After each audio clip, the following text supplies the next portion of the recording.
ओम गणानां त्वं गणपतिगुं हवामहे प्रियाणां त्वं प्रियपतिगुं हवामहे निधीनां त्वं निधिपतिगुं हवामहे वशममां जानि त्वं जासि गर्भदं मम गणगणपते नमो नमः। नमो दिव्य माँ दिव्य शिवाय सततम नमः भगवते बद्धानीता पिंता स्मृतां दुर्गा दिव्यो नमो नमः। त्र्यंबकं यजामहे सुगंधिं पुष्टिवर्धनम् उर्वारुकमेव बन्धनान् मृत्युर्मुक्षीमामृतात्।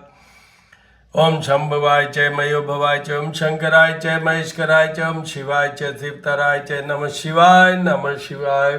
दधिशंख तुषाराभं क्षीरोदार्णव शंभवं नमामि शशिनं सोमं शंभोर्मुकुटभूषणं नीलांजन समाभासं रविपुत्रं यमाग्रजं छायामार्तण्डसम्भुतं तं नमामि शनेश्वरम्। शांताकारं भुजगशयनं पद्मनाभं सुरेशं विश्वाधारं गगनसदृशं मेघवर्णं शुभांगं लक्ष्मीकान्तं कमलनयनं योगिर्भिर्ध्यानगम्यं वन्दे विष्णुभवभयहरं सर्वलोकैकनाथं। जपाकुसुम शंकाशं काश्यपेयं आदितिं तमो हरिसर्पपग्नं पृथुवास्मि दिवाकर आदित्याय विद्महे भास्कराय धीमहि तन्नो सूर्य प्रचोदयात्। ओम भूर्भुवस्सुवः तत्सवितुर्वरेण्यं भर्गो देवस्य धीमहि धियो यो न प्रचोदयात्। ओम यक्षराजाय विद्महे वैश्रवणाय धीमहि तन्नो कुबेराय प्रचोदयात्। हनुमान अटेल रंगील छबील बण्यो जदमोंद मार्यो सुलंकपति ने कूद समुंदर लाय सजीवन सोच निवार्यो। माँ जगती ने तुलसी संगत क्यों न मिटे कोई ध्यान धरो हनुमान जति ने। आज ज्येष्ठ माह का त्रयोदशी मतलब प्रदोष व्रत। कल वाले वीडियो में जैसे मैंने बोला था, शॉर्ट में अभी भी बोल देता हूँ। There are two important things attached with त्रयोदशी तिथि और we call it प्रदोष व्रत। प्रदोष भगवान शिव से जुड़ी हुई तिथि है। त्रयोदशी उसी का नाम है प्रदोष। प्रदोष का मतलब दोष मुक्त होना। भगवान शिव की पूजा की उपासना का विधान है। इसमें रुद्र सूक्त के द्वारा उनका अभिषेक कीजिए। तो भगवान शिव हमें क्या देते हैं? सारे ग्रह उनसे कंट्रोल होते हैं।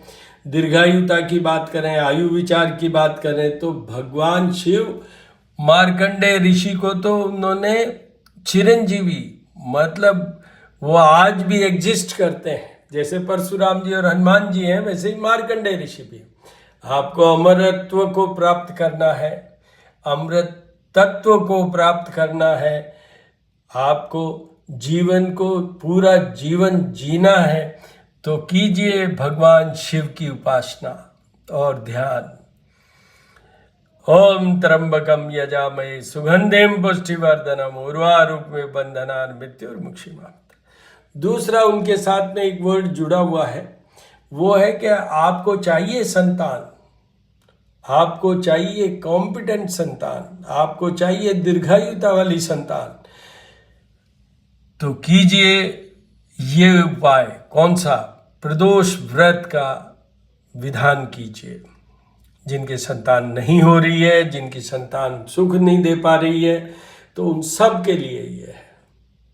संतान और दीर्घायुता की बात करें तो प्रदोष व्रत, और दोष मुक्त होने की बात करें तो प्रदोष व्रत is the most important day in a month, twice in a month. तो ये है। अब आपको ये बता दूं कि कल जैसा मैंने कहा था, अभी सूर्य वृषभ राशि में चल रहे हैं। 15 जून को ये मिथुन में जाएंगे।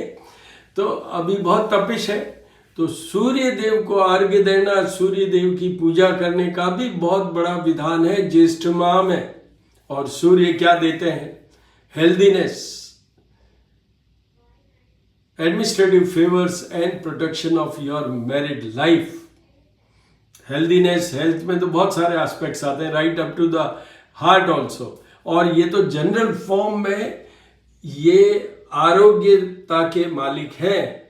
तो आपको ये बता दूं कि कोई भी क्रॉनिक रोग होता है, चाहे एक्यूट एमआई हो मतलब हार्ट अटैक हो, चाहे कोई बहुत बड़ा विद्वान हो, जैसे कैंसर वगैरह हो, ये सारे जितने भी बीमारियां होती है, जितनी भी बीमारियां होती है, जितनी भी एलिमेंट्स होती हैं, जितनी भी डिजीजेस होती हैं, उन सब से बचना है तो कीजिए सूर्य की उपासना, उनको जल का अर्घ्य दीजिए, आदित्य हृदय स्तोत्र का 3 बार पाठन या YouTube से सुनिए, और जपा कुसुम शंका शम काश्यपे अम्मादितिम तमो हरिसर पापग्नम प्रणतो अस्मि दिवाकरम, इस मंत्र के जाप और पूजा ब्राह्मणों द्वारा करवाइए। अगर आपका सूर्य तुला राशि का है, जन्म कुंडली के अंदर आपका सूर्य जन्म कुंडली के अंदर 4th house, 6th house, 7th house, 8th house और 12th हाउस में प्लेस्ड है तो भी करवाइए।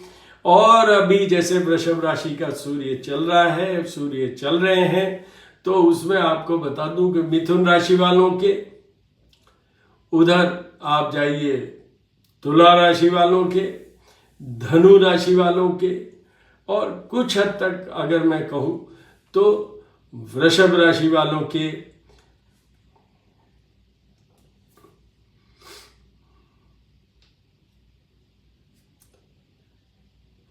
कुंभ राशि वालों के, इतने लोगों को सूर्य के अभी उपाय करते रहना चाहिए। हनुमान जी की उपासना सूर्य के साथ होना बहुत जरूरी है, वरना वो अधूरी मानी जाएगी वो पूजा। आपको अब ये बता दूं, कल सोमवार है तो वापस वहीं आ जाते हैं। भगवान शिव की उपासना कीजिए, रुद्राभिषेक कीजिए, उनका रुद्र सूक्त के साथ कीजिए, चाहे रुद्र अष्टाध्यायी के साथ कीजिए, जल दूध जल पंचामृत जल द्वारा, और पाइए दीर्घायुता और संतान सुख की बात करूं मैं, वो पाइए। और वैसे तो आपको बता दूं इसमें शिवलिंग में क्या है, शिव जी भी हैं, शिव और शक्ति दोनों की उपासना एक साथ हो जाती है, तो आप देखिए क्या आपको कितनी बड़ी उपलब्धि हो जाती है। तो हर सोमवार को अपने को ये करना चाहिए, और साथ में ही चंद्रमा का भी, जिससे चंद्रमा मन सो जात, mental comfort, clarity, stability, decision making, love life, बहुत सी चीजें चंद्रमा से जुड़ी हुई है। चंद्रमा ही अगर नहीं ठीक है तो जीवन निरर्थक है, मतलब ये समझ लीजिए। आपको चंद्रमा को तो सुधार के रखना ही पड़ेगा, प्रसन्न करके रखना ही पड़ेगा। ये लाइफ की जो हैप्पीनेस कह दूं, इमोशनल लेवल पे जो कुछ भी आपका होता है, आजकल AI का जमाना है, उसमें भी एक इमोशनल एंगल आता है। तो आपको ये बता दूं कि चंद्रमा को तो मनाना ही पड़ेगा आपको, वो कीजिए आप। और आपको ये भी बता दूं, ज्येष्ठ माह है तो भगवान कृष्ण का भी पूजन का विधान है, वो भी आप करिएगा। अब मैं आपको आरती के दर्शन करवाऊंगा। आज की डेट में जैसे रविवार, तो भगवान ओम सूर्याय नमः, रीम गणिम सूर्यादित्याय नमः, विष्णवे नमः, विष्णवे नमः, विष्णवे नमः, नमः शिवाय, नमः शिवाय, नमः शिवाय, नमः शिवाय। मातेश्वरी माँ जगदम्बा हरमते नमः। गणपति गुम हवामहे, प्रियाणाम ताम गृहपति गुम हवामहे, निधिनाम ताम निधिपति गुम हवामहे, वशो ममाम जाने तुम जाति गर्भसम्मम गणपति नमो नमः। नमो देवी माँ देवी शिवाय सततम, नमः भगवते वद्य नीता प्रणता स्मृताम, त्र्यंबकम यजामहे सुगंधिम पुष्टिवर्धनम, उर्वारुकमेव बन्धनान् मृत्युर्मुक्षीमां नतात्। ओम जम्बवाय च मयूभवाय च, ओम शंकराय च महेश्वराय च, ओम शिवाय च शिवतराय च, नमः शिवाय, नमः शिवाय, नमः शिवाय, नमः शिवाय, नमः शिवाय, नमः शिवाय। शांताकारं भुजगशयनं पद्मनाभं सुरेशं, विश्वाधारं गगन सदृशं मेघवर्णं शुभांगं, लक्ष्मीकान्तं कमलनयनं योगिर्विद्यानगम्यं, वन्दे विष्णुभवभयहरं सर्वलोकैकनाथं। जबाकुसुम शंकाशं काश्यपेयमादितिं तमो हरिसर पापग्नं प्रणतो अस्मि दिवाकरम्, आदित्याय विद्महे भास्कराय धीमहि तन्नो सूर्य प्रचोदयात्। ओम भूर्भुवस्सुवः तत्सवितुर्वरेण्यं भर्गो देवस्य धीमहि धियो यो न प्रचोदयात्। हनुमान अटेल रंगील छबिल बने जद मोहन मारे लंगपति ने कूद समुंदर लाए सजीवन सोच निवार्यो माँ शक्ति ने तुलसी संगण के उनमिटे कोई ध्यान धरो और मान्य राम दूता बस।